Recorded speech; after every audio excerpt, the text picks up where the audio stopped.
Welcome back to the Lift Free and Diet Hard podcast. I'm your host, Andrew Coates. Join me along with industry leaders and friends on a quest to get more people through the gym door and eating and living healthier. Join me where evidence meets empathy while rejecting fitness industry fads and extremism.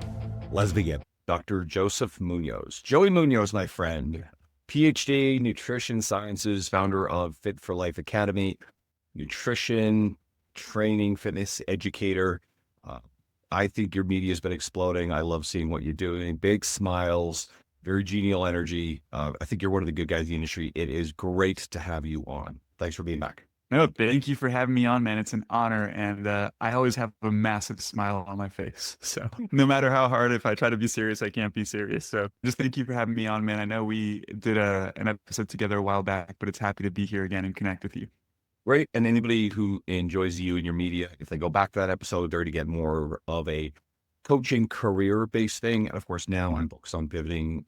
You're one of the first episodes of a new batch and a forward focus on media information stuff to help the general population. We have a lot of sensational stuff out there. You actually battle it sometimes, I think, in one of the more constructive and healthy ways possible.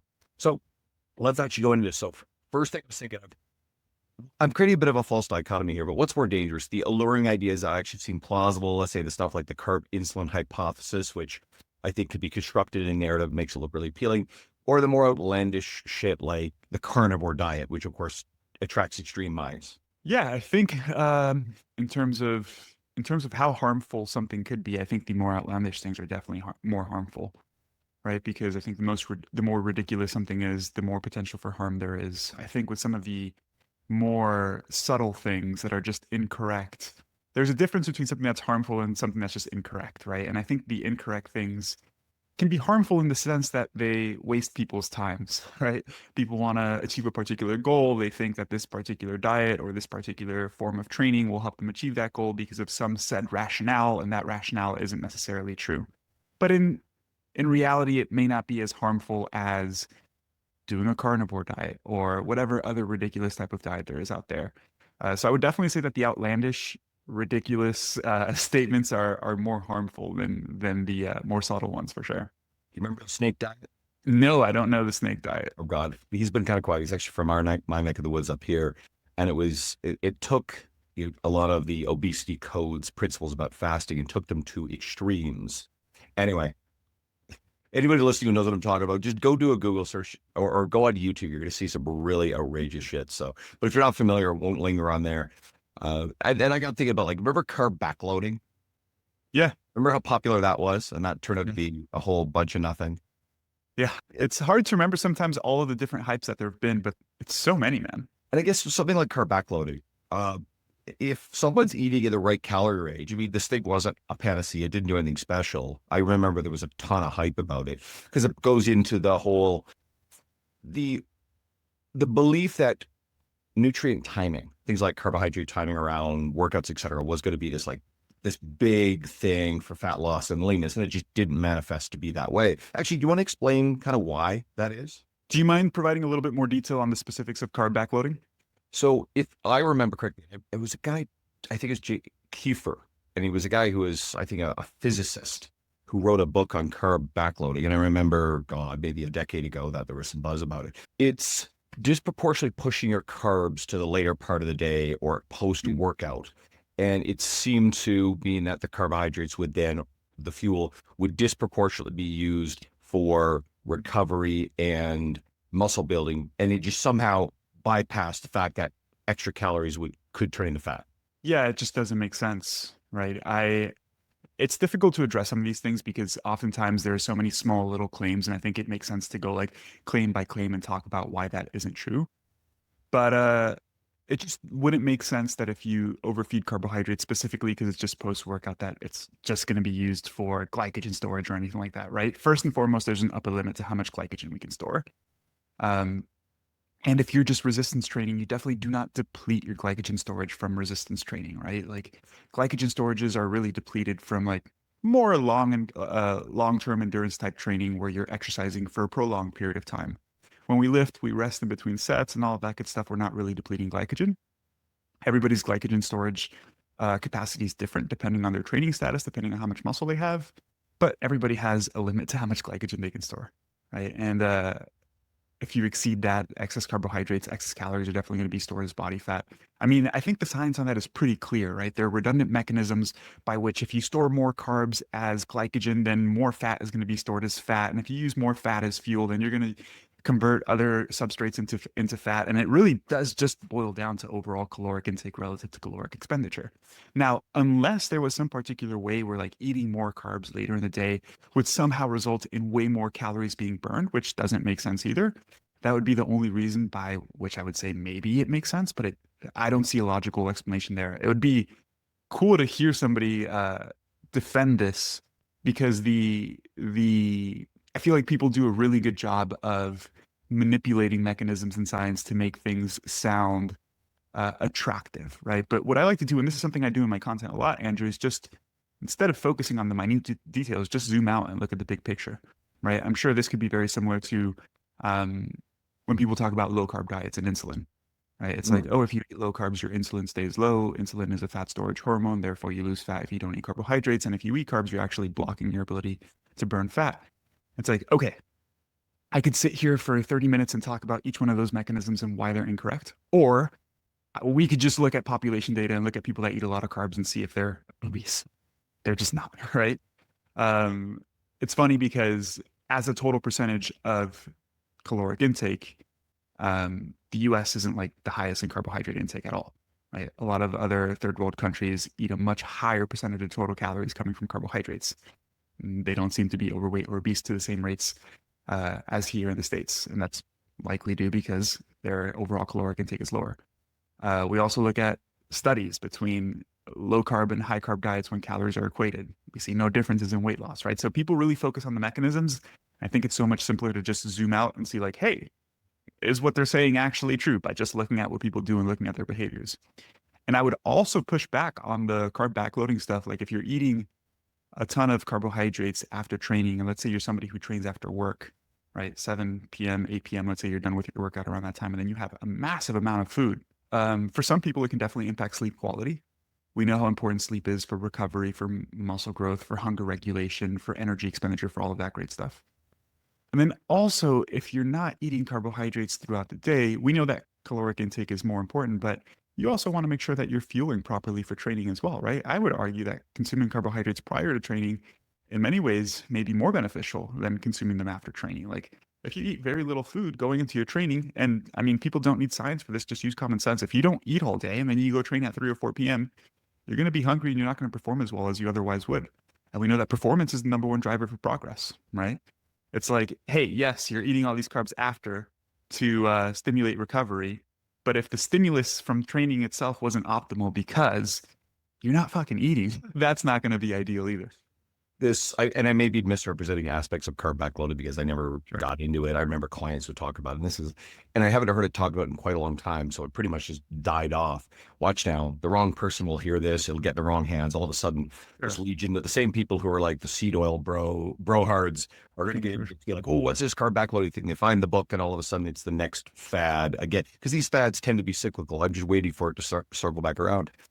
I suspect it's just an extension of the long-held belief that, again, if we were meticulous about our timing of things like carbohydrates and our meals, that this would preferentially help us burn body fat. Now, I suppose within that, and I'd love for you to explain this, the insulin sensitivity post-workout, it's not as big an effect in terms of leanness as, old school bodybuilders used to believe, but is there something there? Do you believe that it would probably be wise, all things being equal, and someone has this stuff dialed in but wants to be leaner, pushing a higher percentage of their carbs to before and after your workouts? Would you suggest? In terms of leanness, Yes. it doesn't make sense to me. Not in terms of leanness, maybe in terms of, okay, I guess we can make some arguments that if you are very particular about nutrient timing, to optimize exercise performance and recovery, then perhaps, right? How big of an effect? Probably undetectable unless you do everything perfectly for like over a decade. Who knows, right? Who knows? So theoretically, could there be a difference? Perhaps. Let's say if you eat more carbohydrates, you really prioritize your nutrient timing, you're well fed after training, you can train a little bit harder, you might be able to do a little bit more volume. Do you burn slightly more calories? Sure. How much? We both know it's very minimal because you don't burn that many calories through training in the first place. And then if you're optimizing your post-workout recovery as well, I would argue that that would help you recover a little bit quicker, probably be a little bit less sore, maybe train a little bit harder overall. So, sure, in theory, I guess you could make that argument. I would say that the benefit is more from a practical perspective of performance and recovery rather than any particular mechanism that contributes to an inherent benefit of nutrient timing, if that makes sense. Good. So really majoring in some super minor shit that's not worth worrying about for almost anybody. I suppose if we have sports performance athletes, maybe 2 hard workouts a day, multiple intense training things a day, then you're like probably fast digesting carbohydrates post workout is probably that, and even intra workout carbohydrates probably makes a difference, but most people aren't in that category. Yeah. And when we talk about post-workout nutrition, we're talking a lot about carbohydrates, but obviously having a well-balanced meal is super helpful as well, right? I'm sure you're talking about the fast-acting carbohydrates because if you're doing 2 training sessions in a row, you want to get some quick carbs in there, makes sense. But in general, because this is one thing people talk about as well, the anabolic window, which is not this carb backloading stuff, but in general, consuming food after training. And I don't like when people use science to have like a hard yes or a hard no on a topic because it really does depend, right? And for a while, probably when would this have been? Probably like 2010, 2011, around there. It was all about the anabolic window, 30 minutes after training. I used to go to the gym, Andrew, with like my protein powder and Gatorade powder in a shaker cup. And dude, I would finish my last set, fill it up with water and chug it right away. Like I wouldn't even let my friends talk to me right after my last set. And then there was a good amount of research on the topic, and essentially the research shows that there's no difference whether you eat immediately after training or an hour after training or 3 hours after training. And then the whole consensus was that the anabolic window doesn't exist and it doesn't matter. It's like, sure, you could argue that it probably doesn't make a massive difference, but from a logical perspective, it does make sense that consuming food in close proximity to training would stimulate recovery processes quicker than not eating food. So if you can prioritize it, it's probably a good idea to eat some food, right? I think we could all argue that it's not a good idea to have a really hard training session and not eat for 4 or 5 hours. And again, Andrew, like it's hard to talk about these topics because we also need to talk about effect sizes, right? Like how much does something actually matter? And when we talk about nutrient timing, it doesn't matter if you're not eating enough, right? So the eating enough is the first variable. And then it's like food quality. Like, what does your diet actually look like? Because if you're eating shitty food all the time and like your stomach hurts and you can't train because you have bloating and digestive issues, like the nutrient timing stuff's not going to matter. So we're really talking about like the cream of the crop here for people who are optimizing everything. But I just wanted to share that because people will hyperfixate on these small variables. It's like, dude, you're under eating. You're not even eating enough to stimulate muscle growth, which is by far the most important thing. You alluded to the practical implications. And I mean, I have religiously for, probably 2 decades or more had a post-workout shake with creatine monohydrate in it, right? Creatine, everything. And from a practical standpoint, okay, remembering to take creatine, taking it alone in water, gritty, not great, you'll forget it. But for me, the thing is like, and plus I'm also, I'm a big guy. I'm 250 pounds, a lot of muscle. So that requires, more protein, and it takes a lot of effort to get that much protein across an entire day. One of the easiest ways to do that is to get that shake post workout. So it's a way to remember it. The timing is good because it's easy to get down. I can go home and I can have a meal. Then I don't feel rushed to actually have my meal, like you alluded to. So, just get that quick protein feed, but it helps me hit my protein totals across the day, which as far as I understand the research, that's what matters more, right? Like your protein amount across it, even the whole idea that there's a limit to each feeding and how much the body can absorb is sort of an outdated belief, right? Yeah, I think this is a good topic to talk about as well. And I would say for any like particular nutrition related variable, whether it's protein, carbs, whatever, it goes quantity most important, quality probably second most important, timing least important. And I would say that's pretty much applicable across the board. I'm sure if we like got nerdy about this, you could find some exceptions, but across the board, that's probably how it is, right? So yes, total protein intake matters more than anything, right? Because if you consume an adequate amount of total protein, you're essentially going to cover your bases for some of the other smaller variables, such as quality, digestibility, like amino acid profiles, amount of leucine, which matters for anabolism. Like if you just consume enough protein, you're covering your bases for all those things, right? If we take a step further and people talk about like animal versus plant-based, and yes, there's some objective differences. But again, the science clearly shows that if you eat enough, even if it's coming from an inferior source, it doesn't matter because you cover your bases for all those things, right? And people are like, how could you say that like plant protein is not nearly as high quality as animal protein? And yeah, objectively, it's not the same quality. But again, if you just get enough, you're good, right? I'm trying to think of an analogy here. None can come to mind at the moment, but it's like, hey, if you need, I don't know, let's say you need to absorb 100 grams of protein, right? And if you consume 100 grams of protein from animal sources, let's say you absorb 100% of it, which is not true. There's always a certain amount that you don't absorb, but for easy numbers, let's just say you consume 100 grams of animal protein, you absorb 100 grams, boom, you're good. Let's say plant protein, you absorb 80%. Well, just eat 120 grams and you're good. You'll get the 100 grams you need to absorb, right? So that takes that into account. It also takes into account the timing stuff, the whole how much protein can you absorb. People get a little bit confused with this because you can actually absorb 1,000 grams of protein if you eat 1,000 grams of protein. That's obviously an exaggeration, but it's just how much of that protein is used to stimulate anabolic processes. That's a completely different question, right? It seems that the anabolic response is maximized between 30 to 50 grams of protein in one feeding, right? And that original data is what led to this hypothesis that, well, you should have smaller feedings of protein, 30 to 50 grams every 3 to 4 hours, because that anabolic response seems to come back to baseline after a couple of hours. But when you test that hypothesis, it doesn't seem that eating more frequently results in more muscle growth, because muscle growth is not just stimulated by the anabolic response from protein, right? Obviously, total caloric intake matters. There's a whole host of things that matter. And if you're spreading out your protein in like 2 or 3 meals, like most people do, you're good. It really doesn't matter.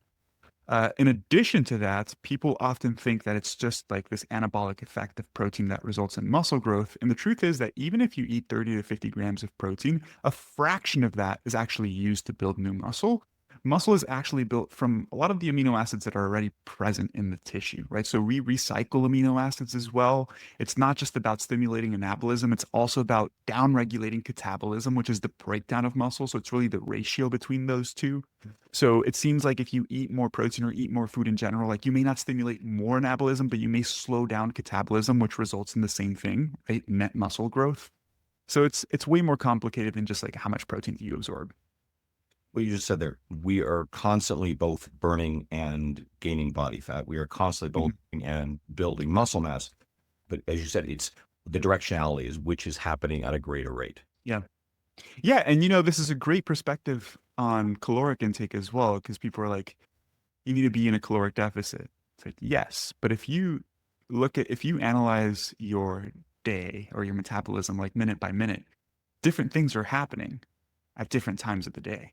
Right? Like you might be in a caloric deficit for the day, but anytime you eat, you're acutely in a caloric surplus because you can eat 400 to 600 calories in a meal pretty easily in about 5 or 10 minutes. You do not burn 400 to 600 calories in those 10 minutes. So you're acutely in an anabolic state or in a surplus. And then if you spend 3 or 4 hours without eating, then you're in a catabolic state between those. And it's that flux and it's the net difference between how catabolic versus how anabolic you were throughout the day. And I think that helps people understand why it's also not imperative that you're perfect with your caloric intake every single day, right? Because you could calorie cycle, you could have a little bit higher days, you could have a little bit lower days. It's really the net difference that matters. And the flip side of that, and we always talk about this, it's you could have 5 days across the week that are really good where you're in let's say your goal is fat loss, you're in a 200-calorie deficit across 5 days, but then you end up with 2 days with 1,000-calorie surplus on the weekend. And all of a sudden, what is your net there? You're up 1,000 calories over maintenance. And people are like, well, why am I gaining body fat? I'm eating so well. Well, your weekend fell apart. So So you're having too much fun, buddy. pivot a little bit because actually that was great on the little bit more of the nutritional sciences side. So I pulled this quote out of here that you said, "You have to get used to saying no to things you said yes to." So and in the context of basically like lifestyle change, losing body fat, getting healthy, Yeah. etc. Yeah. Andrew, probably similar to yourself, when I started uh, working professionally in this field, I felt like helping people change was all about information. People have a lack of information. And when I use the word information, I'm referring specifically to they don't know what a healthy diet is. They don't know how to exercise. So if I just teach them those things, then I'm good. I'm going to help a lot of people. And I was like, I'm very educated. I'm going to be very successful in this space. And then what I realized is that it's so much less about information and it's so much more about helping people apply information and actually stay consistent with that. And that brings in so many different areas that people need to improve, like mindset, environment, lifestyle, right? Which are a lot more difficult to address. So this whole concept or this quote that I shared, um, it's very true, right? People don't want to think about it that way of like, if you want to change the way you look or you want to improve your health, then you need to change the things that you do. Like they go hand in hand. And those changes, in many ways, are sacrifices, right? You are sacrificing the things you do right now for the things that you want to achieve. And it requires becoming a different person, right? I tell all of our clients that like ultimately what's necessary for you to have success with this health and fitness stuff long term is you need to go through an identity shift.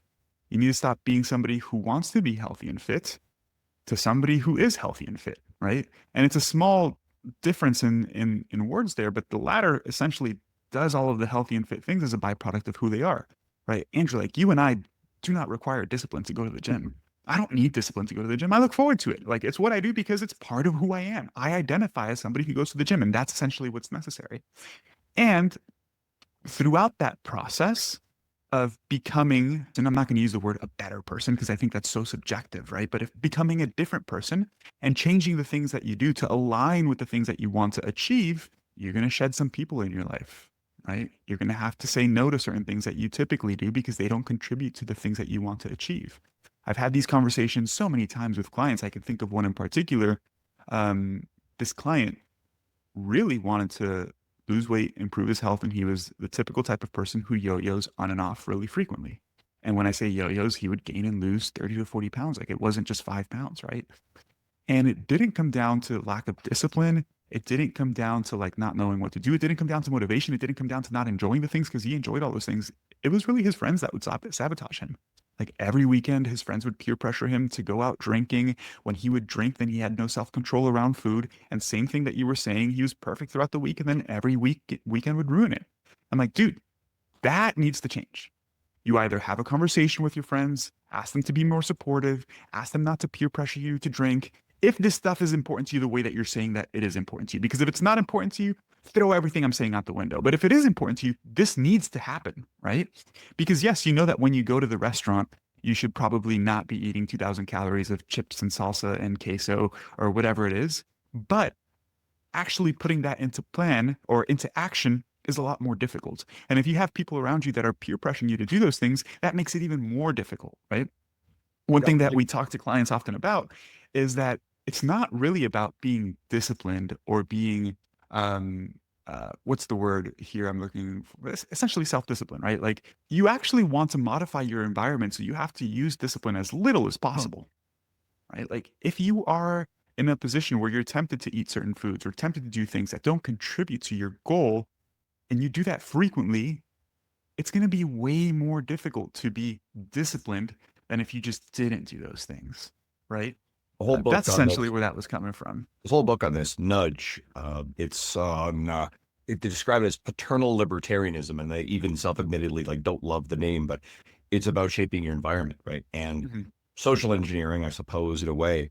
But even they talk about a lot of things like going into a cafeteria and putting things like bottles of water and apples at Mhm. higher like eye level versus chips in the pop. And it's statistically across populations, dramatically increase the people who would grab it. It's the proverbial keep the apples on the counter and the cookies and luxury sort of thing, right? It will alter behavior. So again, shaping your environment, because our lives are so full of whether it's self-perceived or real stress. We're overstimulated. We are subjected to far more marketing and media messages than, generations past by orders of magnitude. Sure. And so we have all of these dopamine hijacking and engineered stimuli via social media, via Netflix, via music play, etc. Like there's just so much stuff going on. So that has to fatigue us more than, maybe a generation or two ago. So I think these things matter more than ever. You're going to default to your environment. And you're going to default to, I love the fact you point out identity. And I think James Clear's Atomic Habits probably is the best treatment on that. Casting votes for the person you want to be. I really like that, because you said it right off the hop about discipline, right? You and I bypass motivation because, and yes, discipline, fine, people talk about this, but because we are, as our default setting, we are going to act in line with our identity. And I'm a big believer in, if someone is struggling with this, either tap into the past where you had an identity around someone who was, quote, fit and active, or frame an aspirational identity and look at, all right, who is the person I want to become? And can I make decisions in line with who that person is? And can I shape the environment, my immediate environment around me, to help me become that person? And this is why I'm such a massive proponent of coaching and community as well. Because when it comes to identity shift, I was really thinking about that. I ran a webinar not too long ago, and I was thinking about this. I was talking, essentially I was sharing a 3-step framework for long-term fat loss, right? And the third step of the framework was this identity shift stuff. And I was like, well, how do people actually do this? It's difficult. It's a difficult question to answer, but I know one thing that facilitates the process, because I see it with our clients. It's really accountability, right? It's like, man, it's hard to hold yourself accountable to something that's not part of what you do, right? And the analogy I like to use is like, when you were a kid, you did not like brushing your teeth, and your parents were that external accountability. And now, hopefully, everybody brushes their teeth as a byproduct of who they are, because they care about oral hygiene, etc., right? And I really do think having accountability, whether it's internal, external, whether it's having a group of friends that you go to the gym with, but intentionally trying to find ways that would help keep you accountable, results in better consistency, right? So accountability leads to consistency. And if you're consistent with something long enough, that becomes habitual, right? And then as you change your habits, your identity changes. So it's essentially the process that I was able to break it down into, say, like, this makes sense step by step. But yeah, I think when people try to do things alone, Andrew, it's very difficult, right? Even myself, and I put a lot of parallels between fitness and business and personal growth, because all of these things, like the principles, it boils down to the same principles essentially, right? And when I started doing this whole business thing, like, I didn't know what the hell I was doing. And the one thing that's been most beneficial is just surrounding myself with friends who have businesses and being able to relate to them. And when I'm feeling down and I don't have motivation, or maybe I think things are going in the wrong direction, I just reach out to a friend who's doing the same thing. And I'm like, hey, have you ever felt this before? And they're like, oh yeah, and this is what helped. And that's those small conversations really help reframe the way that I'm thinking about things. It helps remind me that I'm staying on the right path, and it helps me stay consistent, right? Which is essentially the same thing that people need. Essentially, it's the same thing that I think people need when it comes to health and fitness, especially if they're getting started. All right, let's have some fun. And I, as a rule, stay the fuck away from politics on my media, okay? But Okay. So the Make Healthy America Again, right now, let's not worry about things like vaccines, because Okay. that's outside of our scope. But here, people get really nuts about that stuff. And obviously, there's a lot of fervor about this. You see one side that like rah chanting the slogan, the other side is like rah, everything is bad. I mean, these things are generally, this is political tribal, right? And I see it from the surface level. There's political tribalism. One side says all good, one side says all bad. They battle over it. In the nuance, there is definitely some ridiculous pseudoscience in there. What needs to change? What underlying this actually are things that are probably going to have meaningful positive effects, or things that need to be changed about just our default setting, the way that industry is.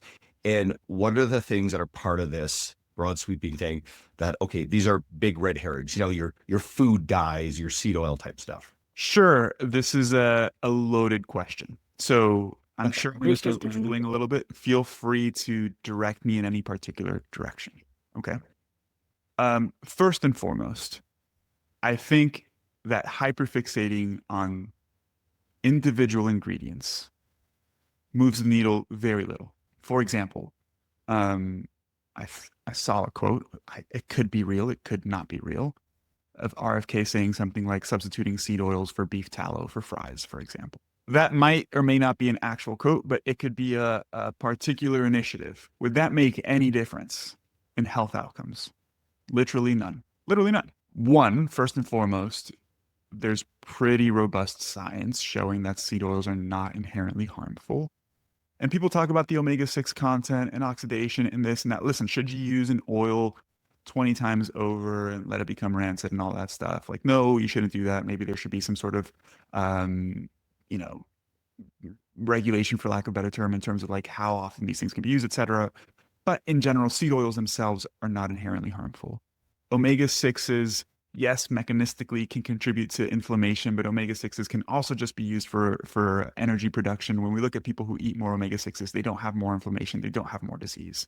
Again, not trying to focus so much on mechanisms, but just on outcomes, right? So a change like that would make a big difference. A change like changing high fructose corn syrup for cane sugar will make no difference, right? What people don't understand, and high fructose corn syrup is seen as this horrible thing. High fructose corn syrup is just 55% fructose.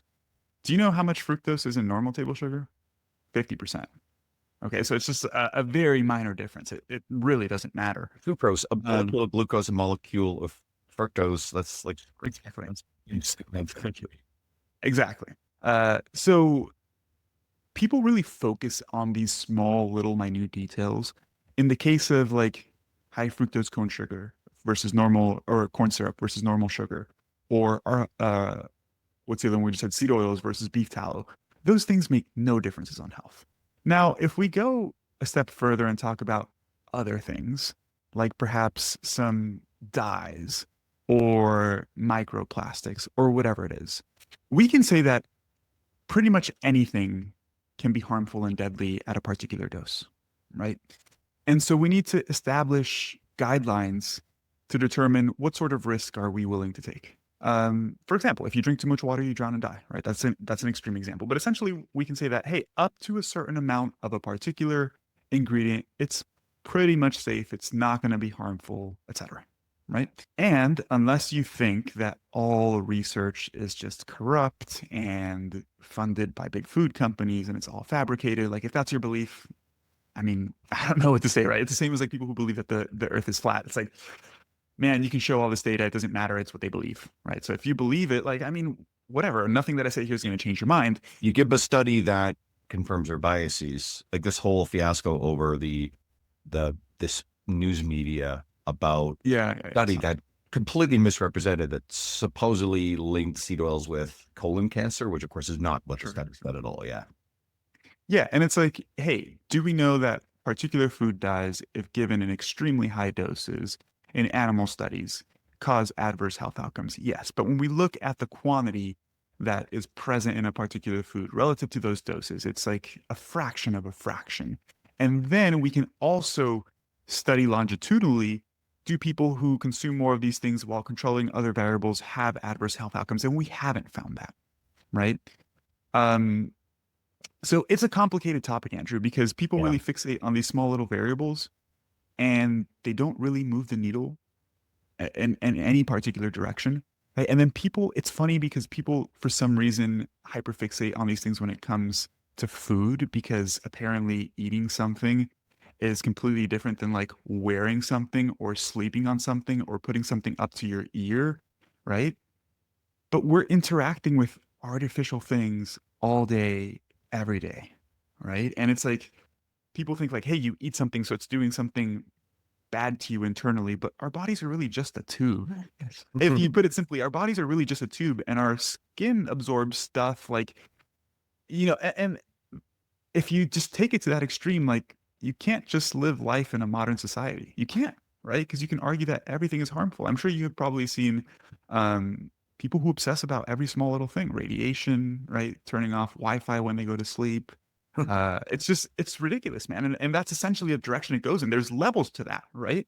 But hyperfixating on whether your stuff has a little bit of red 40 is essentially the first step in that direction, I think. At recent, one of the episodes is going to come out with yours. Anybody interested?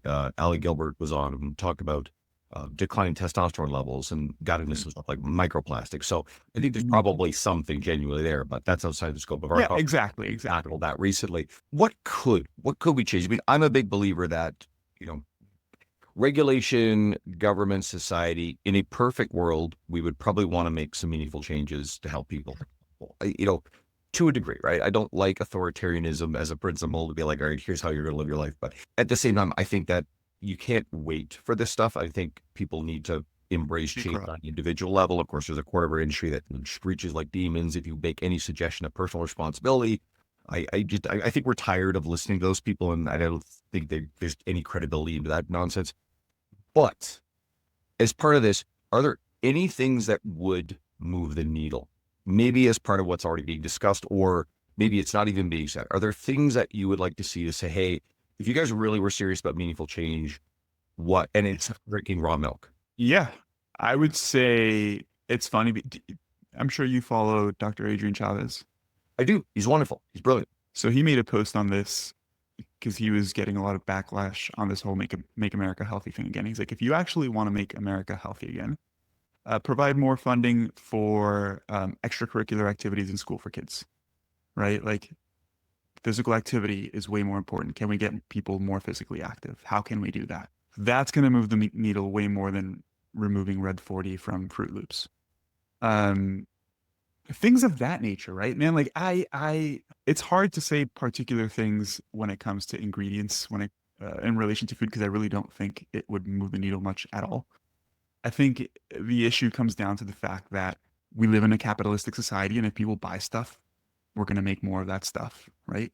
Nobody is forcing you to eat Fruit Loops. Do I think people should eat less Fruit Loops and more Whole Foods? Sure. But at the end of the day, if people continue to buy those products, they're going to make more of those products. And hey, if I run a company that sells a particular food product, and I can invest money into having scientists figure out how to make people buy more of that food, and that's going to generate me more money, it's natural human behavior, right? It's not inherently harmful either. Like when there's people like the Food Babe and stuff hopping on social media and saying that like the people at Kellogg's are evil and they want to keep you sick because it's all a ploy, and then it's a silly argument because it's people just running a business trying to make a product that sells more, right? Now, if you think that capitalism is inherently evil, well, again, that's a personal belief. It's the type of society that we live in, right? You can make this argument, dude, if people tomorrow came out and said that polyester is the worst thing for your health and it's causing cancer, it's like, yeah, but I don't know anything about clothes manufacturing, by the way. But people tend to choose clothes that have more polyester. They're cheaper. They're more comfortable. They look better. People are still going to buy it, right? So that's the argument. It's like, is the t-shirt company that's making polyester t-shirts, are they trying to get people to have cancer? No, they're just making a product, right? So I know I'm going in a completely different direction than your question, but to bring it back, I don't think there's anything when it comes to particular ingredients that would make a massive difference. I think the topic of microplastics that you mentioned is completely different because it's not a food ingredient. And I think there is pretty good data, and I haven't looked into this myself, but just listening to some people who I believe are credible individuals, that there is a link between concentrations of microplastics in blood and testosterone levels and fertility and all of this stuff. And that's definitely something we should look into more, right? So I don't want to just discredit all of these things and say it's all nonsense. But within my area of expertise, which is nutrition, there isn't one big thing that would move the needle. Now, can there be ways to increase food access, healthy food access, affordable food access to people who live in food deserts, who can't afford healthy food? I think that would be very helpful, right? Should we increase funding for public schools so kids can be more active and have an hour of PE or have sports that perhaps parents don't have to pay for and it's included with their curriculum. Yeah, I think those things would be great. And then I know this opens up a wormhole of different topics of like who's paying for that and taxes and all that stuff. I'm not talking about those things, right? In an ideal world, I think those are the types of things that would help improve the health of our nation overall rather than focusing on particular ingredients. Two quick thoughts. One, in a way, we've actually, as a society, got a pretty good track record of identifying genuinely harmful things. Let's say trans fats within nutrition, Yeah. and things like asbestos and like lead in Yeah. and gasoline, and effectively banning them from those things. So we actually do a track record of that. Now, here's something I thought for a long time, and I don't know if everybody agrees with me, but you mentioned food deserts. Agree, got to fund that stuff. Obviously, healthcare is a big thing as well. And I don't believe this will ever happen, but I would love to see aggressive to the point of predatory taxation on, and it's, you have to figure out how to quantify junk food, fast food, this sort of stuff, right? People are going to argue about that, but as a broad category, figure out the details later. Ban discounting of these items, 100% tax to double the cost of them to drive the price up. Shift the price dynamic of, quote, I'm going to say healthy foods, but we're talking about, like, I don't like the word clean, but the stuff that generally is more nutritious, et cetera. And then take the funds from this. And this is just my personal wish. Sure, right? sure. And take the funds, and 50% of it would go into healthcare, the downstream effects of all this, and the other 50% to go to fund food access for food deserts. People who just don't traditionally have access to relatively fresh, more fruits and vegetables, lean meats, etc., nutritious food. And that is something that I would, in a pipe dream world, love to see, because I actually think we move the needle on this stuff. Now, okay, so in an ideal setting, it makes sense, right? Yes, I don't think it's then it comes down to, but aside from like politics or anything like that, it comes down to even like drawing the line between what an unhealthy and a healthy food is very difficult, right? Because if we just go based off degree of processing, well then, hey, is a protein bar good or bad? Is Greek yogurt, like 0-calorie Greek yogurt sweetened with some stevia, would that be highly taxed, right? Because it is pretty processed and artificial sweeteners. But then, and then I'm sure you and I would agree, or maybe with what you're saying, like McDonald's would be highly taxed. But what if you go to McDonald's and get one of their salads, right? Like high calorie, grilled chicken. It's like it makes it very difficult to draw the line between what is and what's not on either side of the line there. Yep, and then that is absolutely one of the major limitations. And I think something like, you could have like really smart people be like, okay, listen, Greek yogurt is on the good side of my health problem, and we know the Big Mac is on the other side. You start getting into splitting hairs on stuff, and it goes into lobbying as well, right? Whoever has more money. So, and there's another one too is, and I would be fine with, because I'm anti-establishment as a thing. Like there's like your political left, your political right. You have your libertarianism or your authoritarianism. I'm very anti-authoritarian, but I'm also very anti-establishment. And I would not hate, see, I'm Canadian, right? I guess Americans have a bigger problem with this, but I would love to see pharmaceutical advertising banned from television, because you guys are one of only 2 countries in the world that allow it, along with New Zealand. Canada doesn't allow it. I do agree with that. Yep. Get rid of that, and then get government, big pharmaceutical money and big food company money out of government. But I would actually just love to see like big money out of government in the first place. But I mean, now we're getting political, so that's all I'll say on that one. Almost out of time.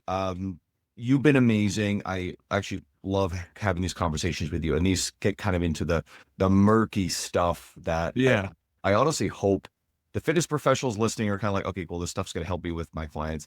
And I alluded to raw milk. You didn't take the bait on it. You want to finish up with raw milk and then tell everybody how to find you. Sure. So things like raw milk, objectively, no additional nutritional value than pasteurized milk, and definitely a greater risk of getting sick. Right. So when people talk about like, hey, there's more probiotics and this and that, it's like, listen, sure, but like these things have to make it through your gut, and like when we look at the science, there's just no additional health benefit to consuming raw milk. The nutritional value is retained during pasteurization. People don't even understand how the pasteurization process works. People say like, oh, some vitamins and minerals are heat sensitive, and yes, they are, but it depends on how long they're exposed to heat, and depending on the method of pasteurization, it's usually at a very high heat for a very low temperature, so it kills off certain pathogens and not necessarily destroys the nutritional value. So there's a ton to this stuff.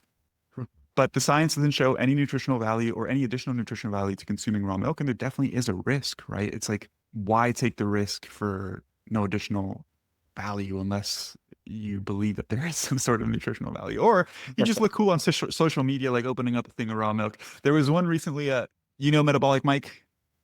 Yeah, I follow You know, this- Metabolic. I keep yeah. following. I saw him fighting with, who was he fighting with? Dr. Dr. Ids. Yeah. Dr. Ids just made a very detailed video going over all the science, showing research of the nutritional difference between raw and pasteurized milk, essentially showing that there's not much of a difference and there is a bigger risk. And he's just drinking raw milk, and it's something It the doesn't say captions anything. like trying to disprove it. It's like, dude, you didn't do anything besides just drink raw milk. But That was yeah, fun. there's a lot of that on social media.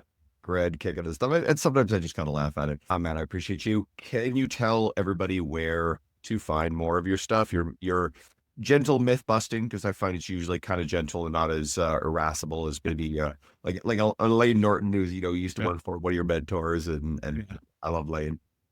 I've realized I'm just the gentle person, man. Even when, if you know, one of the funniest comments I ever received, and I'll never forget this comment. It was a video where I thought I was going hard on somebody, um, like roasting somebody and debunking something.